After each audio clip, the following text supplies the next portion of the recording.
Welcome to arts and stories for kids. அகர முதல எழுத்தெல்லாம் ஆதி பகவன் முதற்றே உலகு. கதை அகரம் சொல்லித் தந்த பாட்டி. ஒரு சிறிய கிராமத்தில் ஆரவி என்ற குட்டி பையன் இருந்தான். ஒரு நாள் அவன் அகராதி புத்தகத்தை பார்த்து கொண்டு, பாட்டி, ஏன் எப்போதும் ஆ தான் முதல் எழுத்து என்று கேட்டான். பாட்டி சிரித்தபடி, மகனே, எல்லா எழுத்துக்களுக்கும் தலைவன் ஆ. ஆ இல்லாமல் தமிழ் முழுமையில்லை. அதுபோல உலகத்துக்கும் ஒரு முதல் காரணம் இருக்கிறது என்றாள். ஆரவி குழப்பமாக, அப்படின்னா நம்ம உலகுக்கு ஆ மாதிரி தலைவன் யார் என்று கேட்டான். பாட்டி அவன் கையைத் தழுவி, அதுதான் இறைவன், எல்லாவற்றுக்கும் ஆரம்பம்.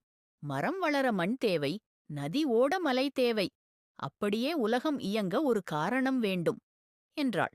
அது கேட்டு ஆரவி, அப்படியா, அகரம் எப்படி முதல் எழுத்தோ அதுபோல இறைவன் உலகத்தின் தொடக்கம் என்று சந்தோஷமாகச் சொன்னான். எல்லாவற்றுக்கும் ஒரு தொடக்கம் இருக்கிறது.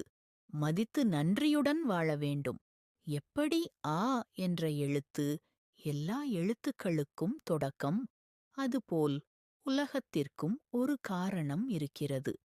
அதுவே இறைவன். மறக்காம லைக், ஷேர், சப்ஸ்கிரைப் பண்ணிடுங்க. அறிவே ஆற்றல், கற்பது மகிழ்ச்சி, அறிவது இனிமை. அனைவருக்கும் நன்றி.